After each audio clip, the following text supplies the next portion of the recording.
आमदार सत्यजित तांबे माझ्यासोबत आहेत आणि विशेष गोष्ट म्हणजे त्यांचं हे पहिलंच अधिवेशन आहे, त्यातही हिवाळी अधिवेशनापासून हिवाळी अधिवेशन त्यांचं पहिलं आहे।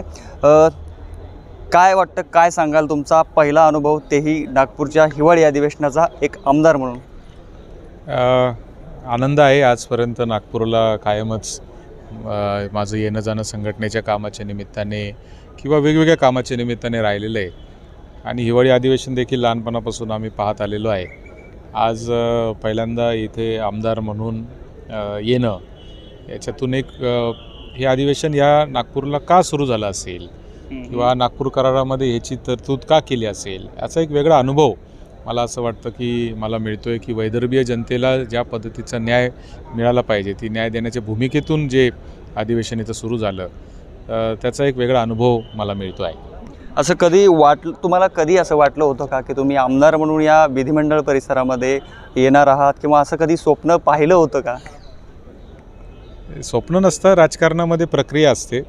संघटनेचं राजकारण मी केलं, त्याच्यानंतर जिल्हा परिषद सदस्य म्हणून 10 वर्ष काम केलं आणि त्याच्यानंतर मला असं वाटतं की जसं जसं आपण राजकारणामध्ये समाजकारणामध्ये पुढे जात असतो तशा तशा नवनवीन जबाबदाऱ्या आपल्याला मिळत असतात।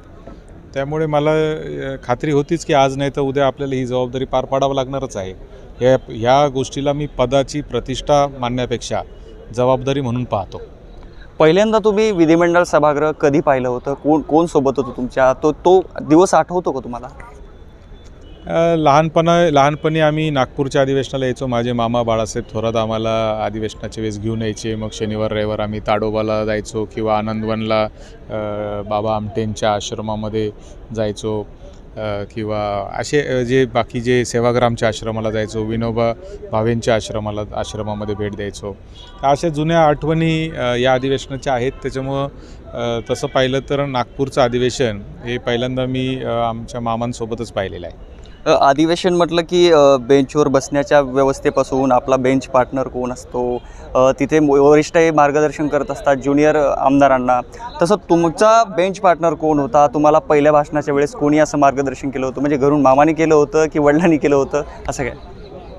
नाही, पहिल्या वेळेस ज्यावेळेस मी मुंबईला अधिवेशन माझं झालं तेव्हा पण बेंच पार्टनर कोणी नव्हता आणि आजही मला इथे नागपूरलाही बेंच पार्टनर नाही आहे। त्याचं कारण मी अपक्ष असल्यामुळे माझी स्वतंत्र बसायची व्यवस्था आहे आणि त्यामुळं बेंच पार्टनर नाही आहे। परंतु निश्चितच माझे वडील आहेत डॉक्टर सुधीर तांबे, यांनी 3 टर्म या सभागृहामध्ये काम केलेलं आहे। त्याचबरोबर माझे मामा आहेत, त्यांच्या 8 टर्म विधानसभेमध्ये झालेले आहेत, त्यांचं मार्गदर्शन आहे आणि माझे अनेक मित्र मैत्रिणी, मार्गदर्शक, नातेवाईक, हे सहकारी, माझे चळवळीतले सहकारी, युवक काँग्रेसमधले सहकारी, हे सगळे या सभागृहात असल्यामुळे अनेक लोकांचं मला मार्गदर्शन मिळत असतं। अनेकदा म्हणजे तुमचे आजोबासुद्धा आमदार म्हणून त्यांनी काम पाहिलं आहे। सहकार क्षेत्रामध्ये मोठं त्यांचं काम आहे। बाळासाहेब थोरात तुमचे मामा, यांचा 85पासून ते आमदार आहेत, वडील तुमचे आमदार होते। घरातून अशा या दोन्ही व्यक्तिमत्वापैकी असा कुणाचा तुमच्यावर जास्त प्रभाव आहे असं तुम्हाला वाटतं? नाही, सगळ्यांचा, तिघांचाही कमी जास्त प्रमाणात प्रभाव आहे। माझे आजोबा स्वातंत्र्य सेनानी भाऊसाहेब थोरात यांचा जास्त प्रभाव माझ्यावर आहे, कारण त्यांनी कायमच एक भूमिका आणि निष्ठेने ती भूमिका पार पाडण्याची त्यांची कायम आग्रह असायचा, त्याच्यामुळे त्यांचा प्रभाव आहे। त्याचबरोबर मामांचाही प्रभाव आहे, वडिलांचाही आहे, आईचाही आहे। माझ्या मामांचं जे पद्धतीचं लोकांशी वागणं बोलणं आहे, माझ्या वडिलांचं ज्या पद्धतीने जनसंपर्क आहे, माझ्या आईचे जसे आमच्या तालुक्यात घरोघरी संबंध आहेत, तर हे जे मला असं वाटतं की सगळं मला परिवारातून मिळालेलं आहे, तो सगळ्यांचाच थोडा बहुत प्रभाव माझ्यावर आहे असं मला वाटतं। आमदार झाल्यानंतर मामांनी तुम्हाला मार्गदर्शनच केलं असेल की हे कामकाज कसं असतं, ते असतं, ज्या प्रकारे तुम्ही निवडणूक लढवली, अपक्ष म्हणून लढवली, तुम्ही तुमच्या हिमतीवर निवडून आला, असं म्हणेल काही वावगं नाही आहे। त्यानंतर मामाशी संबंध तुमचे कसे होते? मामांनी तुम्हाला बोलवून मार्गदर्शन केलं का की असं काम असतं, हे असं अशा प्रकारे, किंवा तुम्ही त्यांच्याकडे गेला होता? नाही, मी त्यांच्याकडे जात असतो, तेही मला मार्गदर्शन करत असतात। राजकारणाच्या जागेवर असतं, परंतु मिळालेल्या संधीमध्ये कसं काम केलं पाहिजे, चांगलं काम काय करायचं, कोणते मुद्दे मांडायचे, प्रश्न कसे मांडायचे, यावेळेस यावर मार्गदर्शन मला त्यांचं मिळतच असतं आणि ते मी घेण्याचा प्रयत्न कायम सातत्याने करत असतो. त्यांच्याकडूनच काय तर मी इतरही जे ज्येष्ठ नेते आहेत, ज्येष्ठ मार्गदर्शक आहेत, सगळ्यांकडून मी मार्गदर्शन घेण्याचा प्रयत्न करत असतो. आता तुम्हाला या सभागृहाच्या परिसरामध्ये अनेक काँग्रेसचे नेते दिसतात. तुम्ही त्यांना पाहता त्यावेळेस तुमच्या मनात काय विचार असतो? तुमचं त्यांच्याशी इंटरॅक्शन कसं होतं, कशाप्रकारे होतं नेमकं? हे वर्षानुवर्ष माझे आणि त्यांचे संबंध आहे ते सगळे माझ्या घरातले लोक आहेत. त्याच्यामुळं मला कुणी असा नेता किंवा कार्यकर्ता भेटला तर मला घरचा माणूस भेटल्याचाच आनंद असतो की आपल्यातलेच आहेत आणि आम्ही सोबत काम केलेले, संघर्ष सोबत केलेला आहे. त्याच्यामुळं अशी वेगळेपणाची काही भावना त्याच्यामध्ये. परवा दिवशी अशोकराव चव्हाण साहेब पण तुम्हाला बोलले, काय सत्यजित आता तू आवाज देत नाही आम्हाला, या असे एक आता तो एक व्हिडिओ व्हायरल होतोय तुमचा. नाही, ते मिश्किल टिप्पणी होत्या, जरा मजेचा भाग असतो तो, बाकी काही नाही. मजेचा भाग आहे. मात्र हे नागपूर अधिवेशन हे ना प्रामुख्याने विदर्भाच्या प्रश्नासाठी ही या ठिकाणी आलेलं आहे आणि याच्यावर चर्चा होत असते. मात्र आताचं जे कामकाज पाहिलं तर याच्यात असं काहीच दिसत नाही. तुम्ही पहिल्यांदाच आमदार झालेला आहात आणि नागपूरचं हिवाळी अधिवेशन आहे. विदर्भाच्या प्रश्नाबद्दल तुम्हाला काय वाटतं? हे बघा, प्रामुख्याने मला असं वाटतं की हे जे अधिवेशनाची सुरुवात झाली नागपूर करारामध्ये, मला असं वाटतं की त्याचं प्रमुख कारण वैदर्भीय जनतेला न्याय देण्याची भूमिका आणि महाराष्ट्रामध्ये ते ज्यावेळेस आले त्यावेळेस महाराष्ट्राच्या मुख्य प्रवाहामध्ये ते मुद्दे कसे आणता येतील या दृष्टीने काम करण्याचा प्रयत्न मला असं वाटतं या अधिवेशनातून होत असतो. मी प्रामुख्याने एक 3-4 मुद्दे विदर्भाच्या संबंधातले या अधिवेशनामध्ये मांडतो आहे. एक म्हणजे जो विकासाचा असमतोल आहे.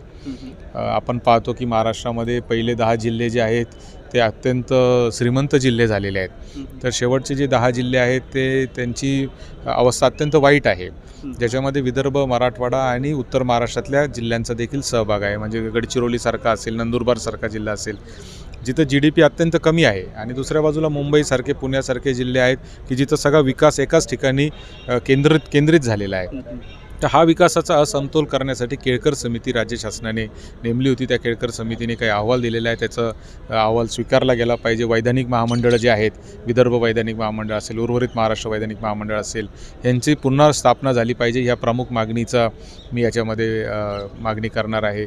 त्याचबरोबर गडचिरोली असेल किंवा चंद्रपूर असेल, गोंदिया असेल, इथले जे वेगवेगळे विषय आहेत हे विषय मांडण्याचा मी प्रयत्न या अधिवेशनामध्ये करतो आहे. खरं म्हणजे सत्यजित तांबेंकडे बघितलं अवघ्या महाराष्ट्रातील युवा हे इन्स्पायर होत असतात. तुमच्याकडे एक आश्वासक राजकारणातला चेहरा म्हणून पाहिलं जातं. आता तुम्ही पदवीधर मतदारसंघामधून निवडून आलात. पदवीधरांसाठी काय तुमच्या विचाराधीन केलं पाहिजे आपण प्राधान्याने?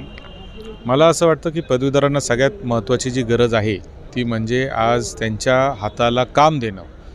त्यांनी जे शिक्षण घेतलेलं आहे, त्यांना जो अनुभव मिळालेला आहे, त्याला न्याय देणं, त्यांना शिक्षणामध्ये कुठल्या अडचणी निर्माण होणार नाही आणि शिक्षण झाल्यानंतर त्यांच्या हाताला काम मिळेल, या दोन्हीची व्यवस्था करणं सरकारची जबाबदारी आहे. आणि त्याच्यामध्ये जे जे मुद्दे मला मांडता येतील, मग ते स्पर्धा परीक्षांचे असतील, ते खाजगी संस्थांचे असतील, ते फीचे मुद्दे असतील किंवा त्या शिक्षणानंतरचे जे मुद्दे, नोकरीचे मुद्दे असतील, हे सगळे मुद्दे मांडण्याचा मी प्रयत्न या अधिवेशनामध्ये करतो आहे. सध्या जे महाराष्ट्रामध्ये आरक्षणावरून जे वातावरण रंगलेलं आहे आणि जे नेते मंडळी एकमेकावर जी टीका टिप्पणी करतायत, म्हणजे जातीवरून हे सगळं विभागलं गेलेलं आहे आज महाराष्ट्र, हे सगळं चित्र पाहून, राजकारणी पाहून तुम्हाला चीड येते का? नाही, निश्चितच वाईट वाटतं, चीडही येते, वाईटही वाटतं की जे मूळ मुद्दे आहेत ते मुद्दे भरकटून आपण कुठंतरी दुसऱ्याच मुद्द्यांकडे जातो आहे की काय, अशी परिस्थिती निर्माण होते. ज्या आमच्या युवका मित्राच्या मैत्रिणीच्या हाताला काम नाही, त्यांच्या हाताला काम देण्याच्या ऐवजी त्यांना कुठंतरी वेगळ्याच विचारांमध्ये अडकवलं जातं आहे की काय, त्यांना भरकटवलं जातं आहे की काय, ही शंका मनामध्ये येते. आणि म्हणून माझ्यासारख्या कार्यकर्त्याला जो खऱ्या अर्थाने पुरोगामी महाराष्ट्राचा विचार करतो, जो शाहू फुले आंबेडकरांच्या विचारावर, गांधी नेहरूंच्या विचारावर काम करण्याचा त्यांनी आजपर्यंत प्रयत्न केला आहे, माझ्यासारख्याला या सगळ्या गोष्टीचं फार वाईट वाटतं. हे विधिमंडळ, या विधिमंडळामध्ये अनेक दिग्गज मंडळींनी आपल्या महाराष्ट्राचा कारभार हाकलेला आहे. या विधिमंडळाकडे पाहून तुम्हाला अशी कुणाची आठवण येते प्रामुख्याने की ज्याला तुम्ही आदर्श पण मानता आणि त्यांना तुम्ही फॉलो पण करता राजकारणात? मला तर अनेक लोक माझ्या डोळ्यासमोर येतात ज्यांनी विधान परिषदेमध्ये चांगलं काम केलं, विधानसभेत काम केले. पण प्रामुख्याने नाव घ्यावं लागेल ते विलासराव देशमुख साहेबांचं की कशा पद्धतीने ते लोकनेता झालेत. शरद पवार साहेबांचं की त्यांची दीर्घकाळ दोन्ही सभागृहामध्ये त्यांनी काम करण्याची त्यांना संधी मिळाली. मला असं वाटतं की हे 2 लोकं अशी आहेत की ज्यांचं नाव आज घेतलं पाहिजे. गोपीनाथ मुंडेंसारखा माणूस ज्यांनी संघर्षातून खऱ्या अर्थाने संघटना उभी करण्याचं काम केलं आणि सभागृहामध्येही आणि रस्त्यावरही संघटना मजबूत करण्याचं काम मुंडे साहेबांनी केलं. त्याचबरोबर नितीन गडकरी साहेबांसारखं एक नाव मला घेतलं पाहिजे की ज्यांनी या ठिकाणी विधान परिषदेमध्ये इतके वर्ष काम केलं आणि नंतर आज आपण पाहतो की देश पातळीवर कशा पद्धतीने त्यांचं काम चाललेलं आहे. तर असे अनेक लोक आहेत की ज्यांचे नावं घेतले पाहिजे की ज्यांचं कारकीर्द बघून खऱ्या अर्थाने आमच्यासारखे तरुण प्रेरित होत असतात.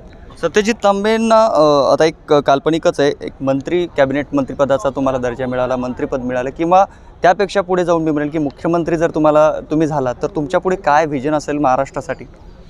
नाही, एवढंच एक विजन असेल की शिक्षण आणि आरोग्य हे 2 जे मूळ मुद्दे आहेत ह्याच्यावर काम करावं लागेल. महाराष्ट्र शिक्षणामध्ये आणि आरोग्यामध्ये नंबर 1चं राज्य असलं पाहिजे. उद्योग व्यवसायांमध्ये महाराष्ट्र 1 नंबरचं असलं पाहिजे. सगळ्यात जास्त उद्योगधंदे महाराष्ट्रात आले पाहिजे. ते महाराष्ट्रात येत असताना ते प्रत्येक जिल्ह्यामध्ये प्रत्येक तालुक्यामध्ये समान पद्धतीने गेले पाहिजे, जेणेकरून आमच्या प्रत्येक तालुक्यातल्या प्रत्येक जिल्ह्यातल्या युवकाच्या हाताला समान पद्धतीने न्याय मिळाला पाहिजे. त्याला नोकरीसाठी पुणे, मुंबई, औरंगाबादला जाण्याची आवश्यकता वाटली नाही पाहिजे. त्याला त्याच्या गावामध्ये काम मिळण्याची सोय उपलब्ध झाली पाहिजे. हे सगळं विजन घेऊन निश्चितपणाने ज्यावेळेस संधी मिळेल त्यावेळेस मी काम करेल. निश्चित आता नागपूरमध्ये आहे, हिवाळा आहे, अनेक वर्षापासून हे जे अधिवेशन असतं याला अनेक मंत्री असतील, आमदार असतील, याला पिकनिक म्हणून पाहतात, सहल म्हणून पाहतात. तुम्ही या अधिवेशनाकडे काय म्हणून पाहता नेमकं?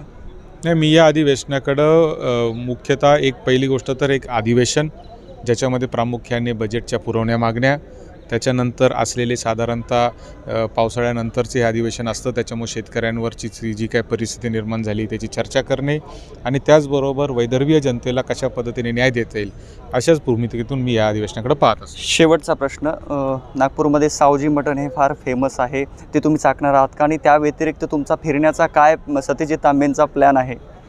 हे बघा, शनिवार रविवार होता तेव्हा मी वर्धेला गेलो, सेवाग्राम आश्रमामध्ये गेलो, त्याच्यानंतर चंद्रपूरला गेलो, आनंदवनमध्ये गेलो, आमटे परिवाराला भेटलो, त्याच्यानंतर मी गडचिरोलीला गेलो, तिथं सर्चमध्ये डॉक्टर अभय बंगांना भेटलो. त्याच्यामुळं मी शनिवार रविवार तर मी एकेका जिल्ह्यामध्ये जातो आहे आणि माझे जुने सहकारी, नवीन सहकारी यांना भेटण्याचा, जय हिंद लोक चळवळ जी आम्ही चालू केली आहे त्याच्यातले सहकाऱ्यांना भेटण्याचा प्रयत्न करतो आहे. आणि इथे देखील सकाळ संध्याकाळ जे काही चांगल्या लोकांना भेटता येईल, माझे जे जुने मित्र आहेत, सहकारी, त्यांना भेटण्याचा प्रयत्न करतो.